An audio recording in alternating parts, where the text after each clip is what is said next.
Bom dia, boa tarde, boa noite, seja lá a hora que você esteja vendo isso. Eu sou Simone Lopes, do Instagram Simone Lopes ADV, e hoje a gente vai falar um pouquinho sobre planejamento tributário. Primeiro, Simone, o que é planejamento tributário? Bom, planejamento tributário é você planejar, estudar a empresa, buscando uma economia direta ou indiretamente de tributos, ok? Então, não é qualquer planejamento tributário que vai ser válido, assim, eu vou economizar tributos, então eu vou meter o louco e vou lá e vou pagar mais barato e tá tudo certo. Não, você tem que fazer um planejamento tributário sólido para poder não ter depois problemas com o fisco. Então, para isso, a gente tem alguns limites ao planejamento tributário. O primeiro que eu vou chamar a atenção de vocês é em relação à licitude. Para você fazer um planejamento tributário, você tem que usar meios lícitos. Eu vou fazer, uma explicação de 3 conceitos de direito tributário para facilitar para vocês, porque aí vocês já conseguem até deduzir quais vão ser esses limites do planejamento tributário além da licitude. A gente tem a elisão fiscal, a evasão fiscal e a elusão fiscal, certo? Os nomes são parecidos, mas são completamente diferentes. A evasão fiscal é a sonegação. É você fazer de forma ilícita. A elisão fiscal é você fazer um planejamento tributário, exatamente, através de meios lícitos.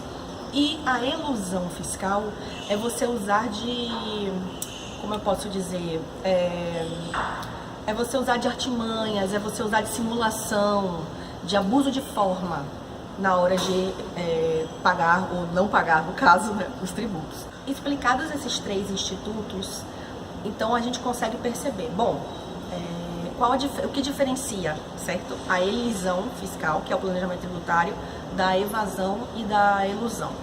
O que diferencia da evasão é a questão da licitude. Então, por óbvio, o planejamento tributário tem que ser realizado através de meios lícitos. Outra coisa, o que diferencia o planejamento tributário, elisão fiscal, da elusão? É a questão do abuso de forma, da simulação. Então, também, por óbvio, o planejamento tributário não pode ser usado através de simulação. Inclusive, o próprio CTN, no artigo 116, ele traz a regra que o fisco pode desconsiderar qualquer ato ou negócio jurídico em que haja simulação. Então, além de você fazer algo que não é considerado planejamento tributário, você vai receber sanção do fisco e não vai adiantar de nada. Uma outra observação também, para diferenciar bastante isso, em relação ao planejamento tributário, ele tem que ocorrer sempre antes do fato gerador. Por que, Simone? Porque se acontecer depois do fato gerador, não vai ser planejamento, certo? Quando acontece o fato gerador, nasce a obrigação tributária. Se a obrigação tributária nasceu, já nasceu também o seu dever de pagar o tributo. E aí, se você não paga, você está sonegando, você está devendo. Então, esses 3, assim, são os 3 maiores limites, as 3 maiores características do planejamento tributário, que é a questão da licitude, tem que ser feito por meios lícitos, não pode se usar de simulação e tem que ser feita antes do fato gerador. Aí vocês podem me perguntar, ok, Simone, entendi o que é planejamento tributário, entendi os limites do planejamento tributário, agora eu quero saber qual a importância do planejamento tributário. Eu sempre costumo dizer que o planejamento tributário, além de ser um direito da empresa, ela é um dever do administrador. Por que isso? Porque o administrador da empresa, ele sempre tem que buscar todos os meios com diligência, com economia, para poder gerir a empresa da melhor forma possível. Ou seja, é um dever do administrador buscar a melhor forma de gerir a empresa. E buscar a melhor forma de gerir uma empresa é o quê? É você tentar otimizar a empresa, reduzir os custos para aumentar os lucros e deixar a empresa mais competitiva no mercado.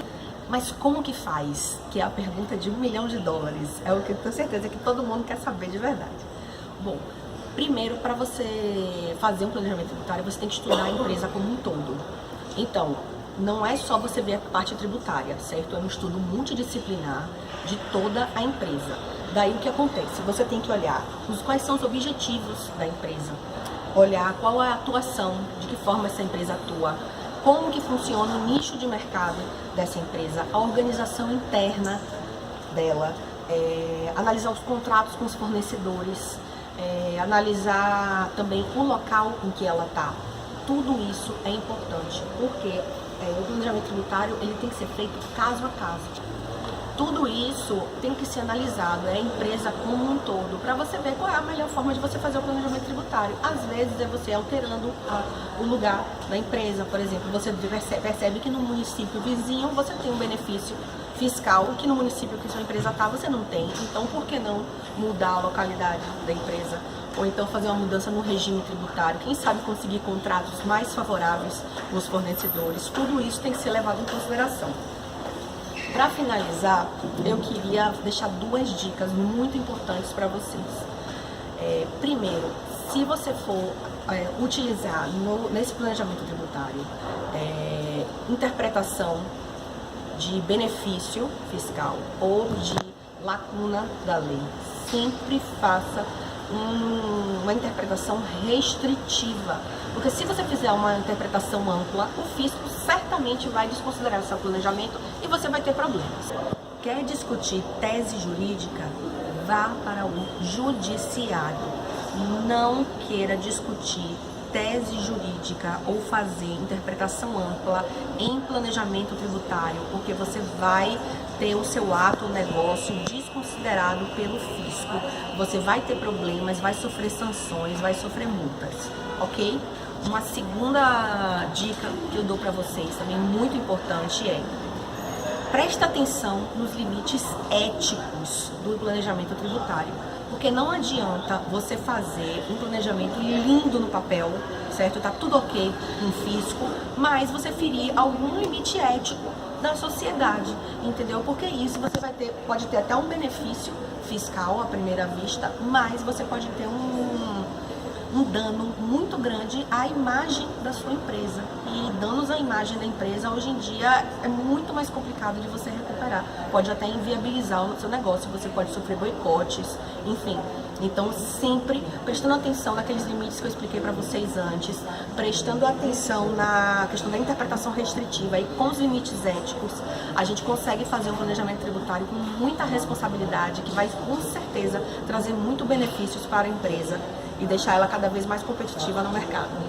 É isso, eu espero que vocês tenham gostado, tenham entendido tudo direitinho. Se tiver alguma dúvida, bota aqui embaixo, me pergunta que eu respondo para vocês. Peço para vocês curtirem esse vídeo, se inscrever no canal, isso me ajuda muito. Compartilha também com todo mundo que se interessa por tributário e não esquece de me seguir nas redes sociais. Um abraço e tchau, tchau!